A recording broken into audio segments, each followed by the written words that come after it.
Right, so hello viewers and welcome back once again to Endless Legends Maybe Pichuchu. Now, in the last episode, which was quite a while away, we managed to press forwards in this area, and I believe we managed to take this town from the Broken Lords faction over here. So, today I guess we'll just really press forward. I mean, it's still in the winter, so our troops will take an extra bit of time to move. And I think to start off this episode, we'll get this group of 4 Marines to move forward through the winter tiles. Now, in the meantime, in the back of our ranks, let's get our places to build a few settler units, because I think it'll be a good idea to colonize the lands down here. Actually, I think our empire happiness is still a bit low, mainly coming from that expansion disapproval penalty. So I think we'll save up on the settlers for now, and we'll try to solve this through doing a few things here and there. Now, what we can do is that, well, we can boost up the happiness of our towns now, because the game's developer has done a few rebalancing changes now. And one of the things that they've done is that they've introduced happiness modifiers for luxury resources. I really don't know why they didn't originally have them. But anyhow, when you activate one of these things, say for example the dyes and the spices, it will automatically give you plus 10 happiness for 10 turns each for each booster. So we'll use those, and we'll put our empire approval status back to content for the most part. Now, I believe if we go to the ledger here, some of these places will be still unhappy, but it's going to be slightly better than, say, what they were before. So yeah, plus 20 from boosters here and there. Now, these cities, some of them over here are going to actually grow smaller. In fact, you know what? Here's what I'll do. I'm gonna solve this problem with the whole empire discontentment. We don't necessarily need some of these smaller cities, so I can get rid of them. So I think I'll burn off this one right here, because it has no luxury resources, and it's only a 1 population town with practically nothing inside it. Now, the rest of them actually have a few resources here and there, so that is one thing that we had to keep track of. I do want the spices, and I of course do want the other luxury resources, of course, because they do help. And I'm actually thinking about burning this one, the first town that we had founded, where the second town that we had founded over here, because it's not, say, that valuable. Now, I think where we left off, these people, the Broken Lords faction, yeah, they did declare war on us, which is kind of weird, because from what I can tell, the diplomacy isn't, say, too particularly functioning at the moment. So, yeah, our city... oh, perfect, our city population rises over here. Well, I think we'll just get our guys to make an attack and really go with that. Ah, and perfect. So, summer has returned, everything is lush and green, and one of the things that comes from that is a vision increase. So now over here, what I can do is that, of course, I can siege the town, but I'm going to wait until my troops are apparent near it before I do that. And now over here, the city appears to be growing, or not growing, so I think I'll put 1 guy there. Now, yeah, I believe in certain places, yeah, the population can actually go down like this, which is something I don't want, so I think I'll balance this out. I'll get, yeah, 4 guys to keep up food production, which will bump it up just by a small amount. Now, let's see, we have the plow factory, which will actually increase food production here. Nice. Overall, I mean, it's mainly that unhappiness modifier. So let's actually check how much this is. Currently, we're getting negative 50 expansion disapproval, so I think we'll remove that town over there. And, you know what, I think I'll just keep the rest for now.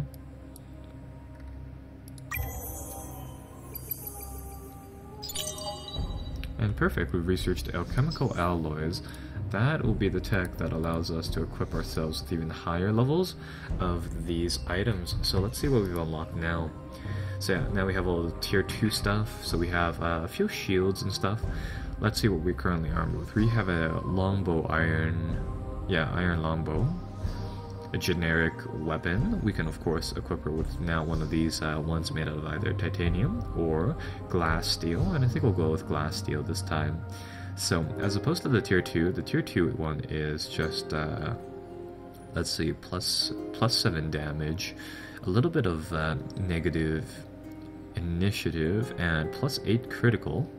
If I equip her with this one, it's going to give that plus 8 critical. It's actually going to increase her initiative, and of course the damage modifier is much more greater, so we'll switch that over. Let's see, so we'll get rid of that, switch it over, that, and that'll cost us, of course, some gold. Doesn't look like it'll actually cost us any other resources, which is kind of weird. Actually, I think that also reset my my guys' equipment, so yeah, there we go. Let's see, give her the bow. Yeah, now it's going to cost the glass steel to equip that, but that'll make her more damaging, of course. And I don't believe we've unlocked the items just yet, so ignore that. But I think we've already seen this. We've unlocked the filigree stuff, so all of the little pendants and items and such that we can equip onto her.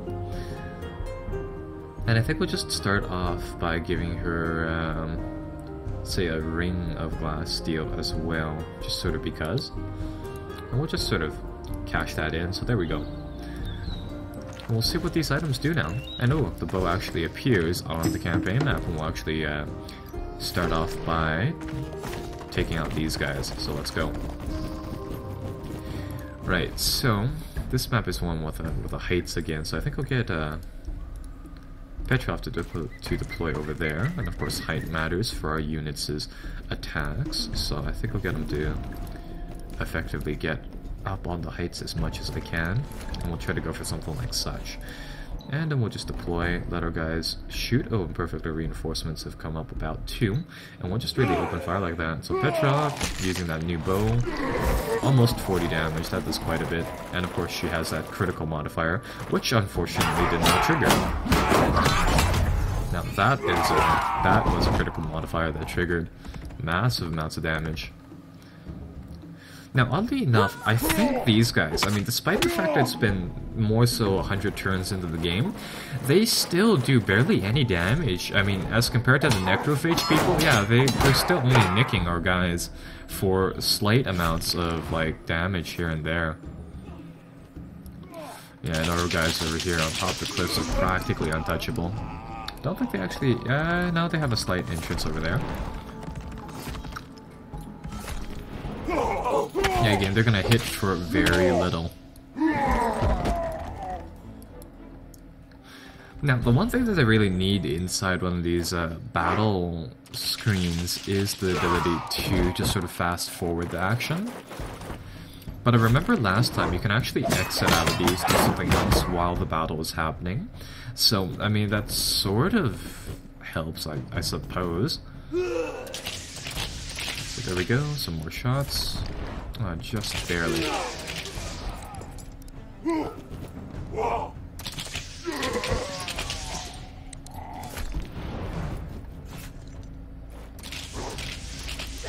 Oh, perfect.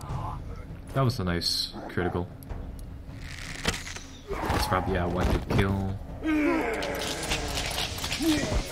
Another thing dead, and we're not. Damn, these guys are just getting away with like the bare minimum of health.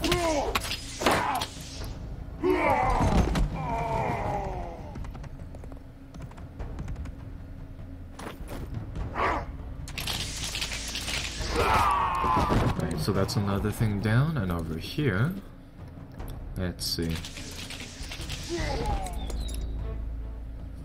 One more thing down. Right, so perfect.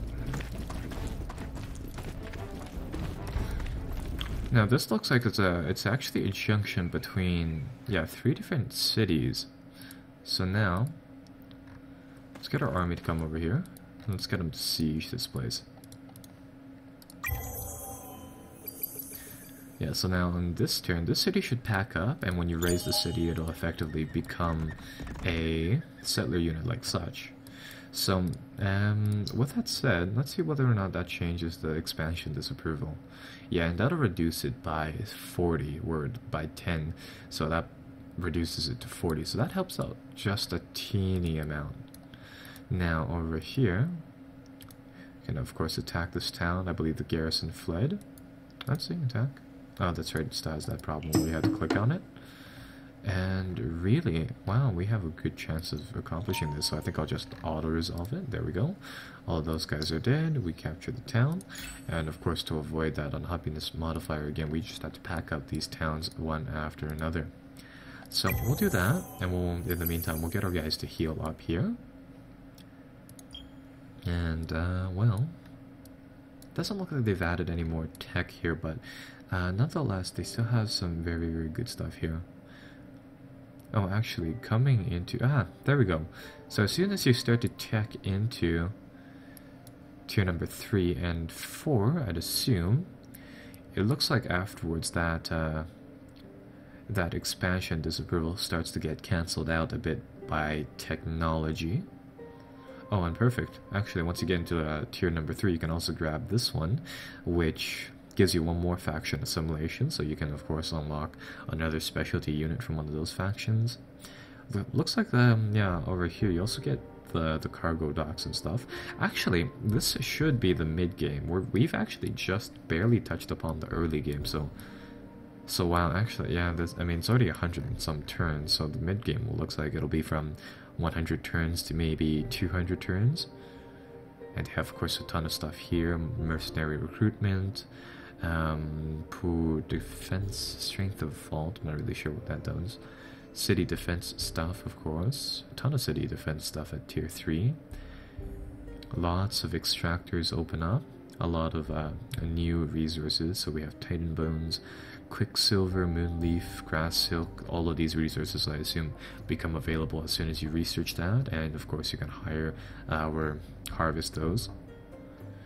However, oh, and trade is also available here, but afterwards, I mean, some of these technologies start to become ones that are still under construction. So that's sort of that.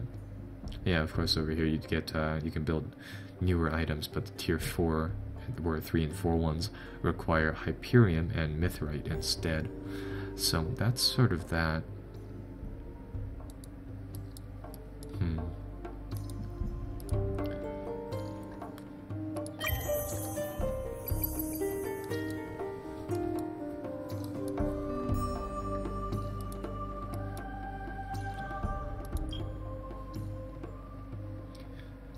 Now, I remember we had a ledger army for... Yeah, there we go. A ledger for our armies. I'm trying to figure out where my secondary force is. There we go. Found them. They are stationed over here. I think I'll actually get them to advance too.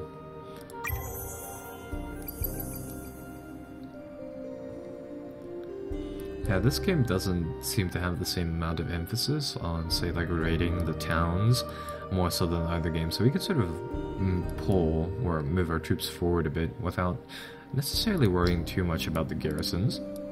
And of course, I mean, we have small garrisons here and there, but this should do for now. Now, with our armies here, I think this might actually be their last town up here. And we'll see what is here.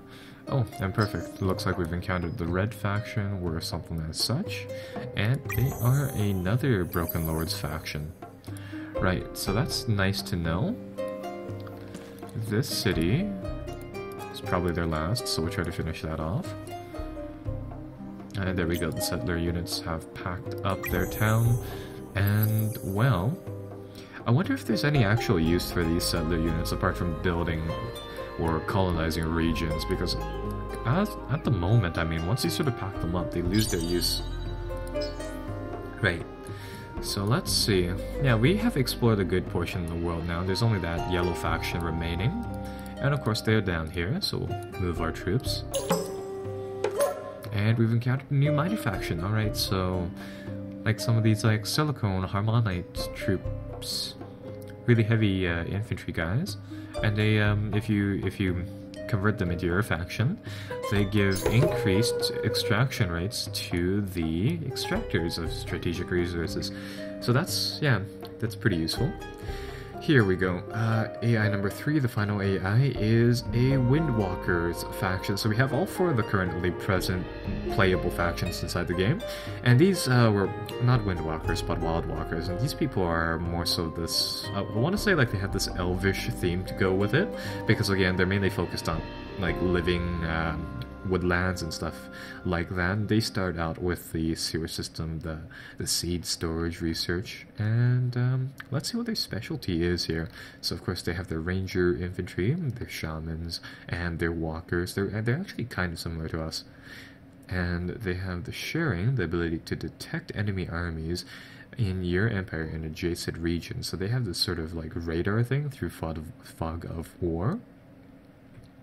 And I'm not really sure what this one does, the Way of the Woodlands. Living towns just gives you more productivity from them. So yeah, they are these guys over here. Their towns are actually quite pretty. Ooh, and this must be their army. So yeah, there is one of their walker units. Huge giant guy with 87 health. Decent attack. I wonder if they beat our Titan. Actually, I think, yeah, they do. That thing has more HP than our Titan, but not as great of an attack or defensive value. Now, I wonder if we can blitz both of these towns. I mean, should be able to. So get Petrov to start off the siege once more. Oh, actually, there's nothing garrisoning it.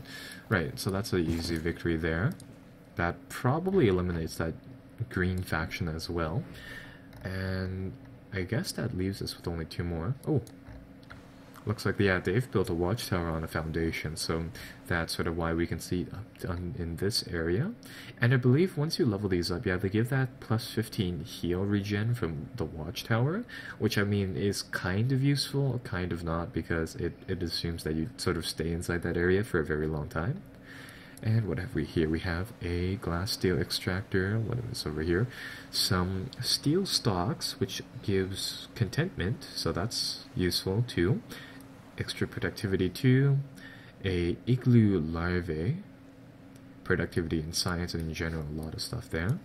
And over here I believe we have some more dyes, some more of those pearl things, another one of these. Actually this region is just filled with special buildings here and there.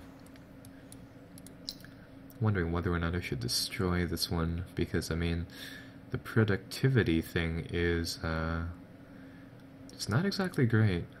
And our city is starving, so I think I'll put 4 people in food production over there. Now get these people to move over, and we'll see. Check the diplomatic screen here again. So yeah, everybody starts off in Cold War. Let's see whether or not we can negotiate with them. Can we do peace? Can we send a peace treaty offer to them and to these guys?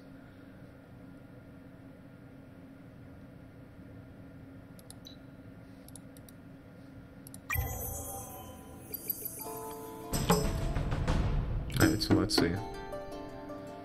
And they looks like they have retaliated by starting a war with us. So, well, in that case, I guess we'll have to fight them. Now let's take a look at their walker, and let's take a look at theirs versus ours now. So what do we have here? Some of those cavalry troops, and of course our Titan Corps. So we will just brawl it out. Now let's get all the cavalry units to take out, say, their back line of archers, and the Titans should be able to handle this one Mega Knight or this one other walker type of thing. So yeah, our guys will steam forwards, they'll go into the back ranks. And they do a fair amount of damage. Looks like their archers don't say... Yeah, their archers looks like they use their same equipment as ours, actually. They have their little bows and their little crossbows and shields. They're like our Tech 1 Marines. We're Tier 1 Marines. Very similar. Let's go over here, slash them up. Hopefully this unit will actually move and hit it as opposed to get stuck up on the Titan like that unit. And ooh, that thing is gonna be tough to fight down. We barely do any damage to that thing. Right, so here goes. That should take out all of the archers. Yeah, Archers are gone. I mean, coming from Age of Wonders 3, one of the things that they really need to introduce